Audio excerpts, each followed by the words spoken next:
Hey guys, and welcome back to my kitchen. I wasn't planning on recording today, but I figured I have to cook dinner anyways, so why not put a video up.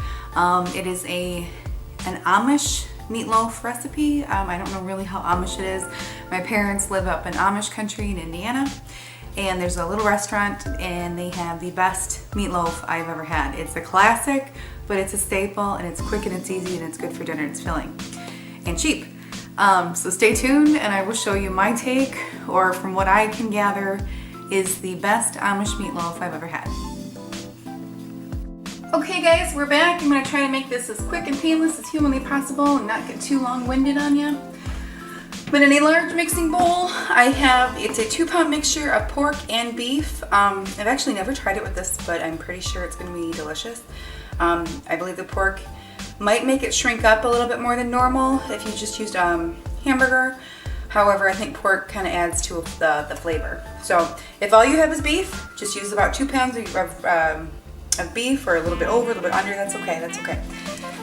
Okay, I've got a cup of breadcrumbs, a package of my Lipton's onion soup mix, and salt and pepper to taste. And just kind of dump all of that in. I have a half of a cup of milk and 1 egg. You dump that on top. And about 2 tablespoons of brown sugar. And I just eyeball this, but it's a good squirt of ketchup. I'm just about out of that ketchup. So I use gloves, disposable gloves, simply because I don't mind touching meat. That's fine. This is just incredibly messy and it's hard to get all that yucky off your hands. So you just work it in. There's no other way to do it. I've tried it with this spoon and spatula before, even a heavy duty wooden spoon. It just doesn't do a good job.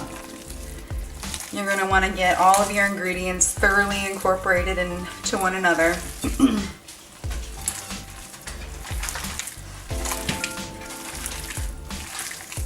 Now everyone says don't overwork the meat, but I feel like this Amish version of the meatloaf, whenever I have it in their restaurant, it's a very dense, heavy meatloaf. It's not a light meatloaf at all. So make sure that is completely mixed in. You don't want half of your loaf to be seasoned and the other half to be very bland. Kind of knead it like bread almost.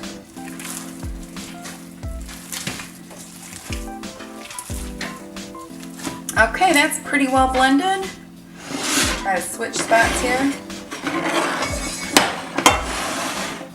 I've got my favorite meatloaf pan. You guys can use whatever you normally would cook your meatloaf in, or a bread pan would work fine. Just take your meat mixture. No need to butter the pan. Trust me, the hamburger has enough grease already. I'm gonna press that in there. I have a very impatient puppy who, whenever I'm on the phone, she gets impatient and wants to go outside, and she thinks I'm on the phone right now because I'm talking to no one. Go ahead and peel your gloves off, and one into the other, and you don't have to deal with any of that mess.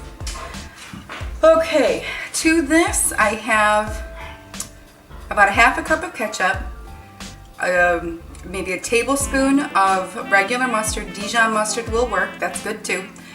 A tablespoon of apple cider vinegar, that's important, it has to be apple cider. And about 3 tablespoons of brown sugar. Mix it all up.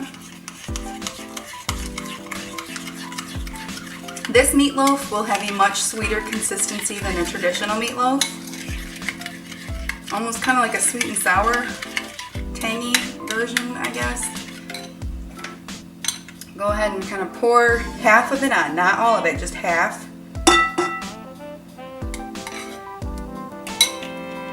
Kind of spread it around.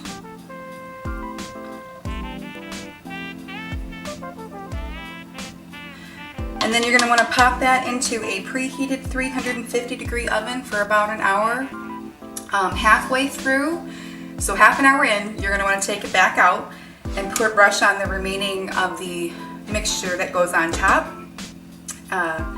Make sure you're checking it towards the end. You don't want it to burn, depending on, I mean, I know all ovens are kind of different and tricky, but for about an hour, maybe an hour and 15, but no longer than that. I will bring you back when we're ready to pull it out.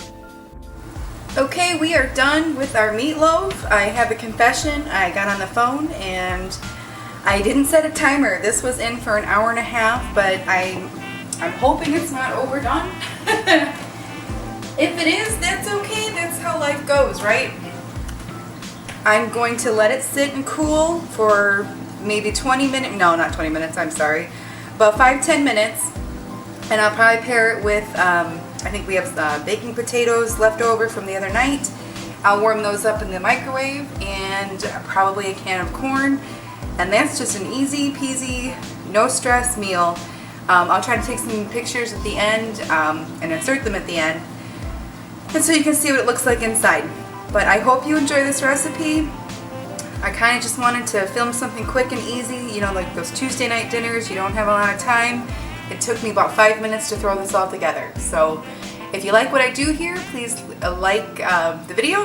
And if you like it even more, go ahead and hit that subscribe button so you don't miss anything. I hope you guys have a great night and see you soon.